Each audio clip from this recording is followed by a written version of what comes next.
Une transfusion est un acte médical thérapeutique qui consiste à administrer par perfusion intraveineuse à un patient du sang ou l'un de ses composants, globules rouges, plaquettes, plasma ou autres dérivés, qui lui font provisoirement défaut. Dans cette vidéo, nous décrivons la transfusion de CGR, c'est-à-dire de concentré de globules rouges. Nous avons fait le choix de décomposer l'acte transfusionnel en 4 grandes phases. Tout d'abord, les étapes préalables et l'obtention du PSL, puis la préparation dans le service,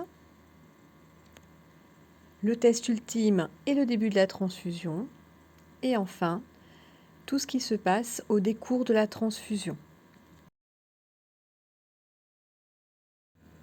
L'information médicale du patient par le médecin prescripteur comprend le recueil oral du consentement du patient, ainsi que l'indication de la transfusion avec les bénéfices attendus et la balance bénéfice-risque. Si le patient n'est pas en état de recevoir l'information, le médecin le trace dans le dossier et l'information sera faite ultérieurement, notamment en situation d'urgence vitale. Il faut s'assurer d'avoir les résultats des examens pré-transfusionnels, à savoir de détermination de groupe Rhésus et des RAI inférieurs à 72 heures. S'il vous manque des examens sanguins, n'hésitez pas à appeler le dépôt de sang. Le médecin prescripteur rédige l'ordonnance de produits sanguins labiles.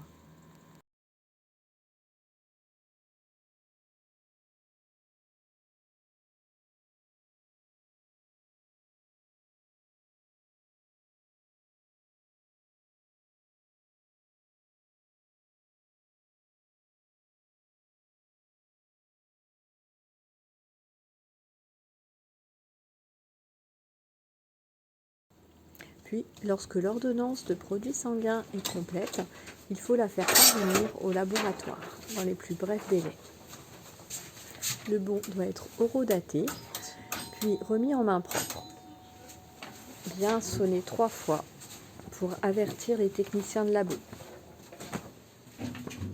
Bonjour. Alors, très bien. Ce plateau.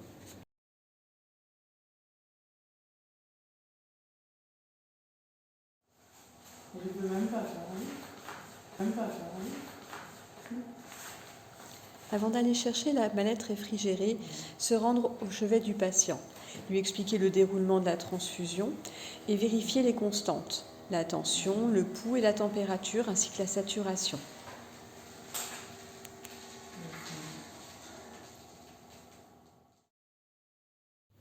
Et il est très important de vérifier la présence d'une voie veineuse périphérique fonctionnelle. Assurez-vous de la présence d'un chariot d'urgence et de connaître le médecin qui est joignable avec son numéro de DECT. Si tout est bon, le soignant peut se rendre au laboratoire pour chercher le sang avec une étiquette du patient.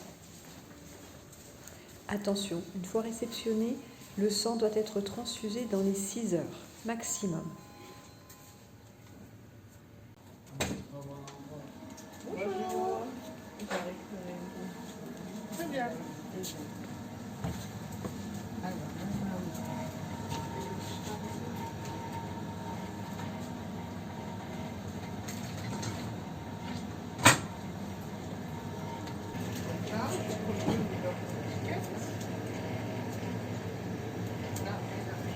Au dépôt de sang, après avoir vérifié l'identité du patient, le technicien de laboratoire va vous demander de remplir le registre.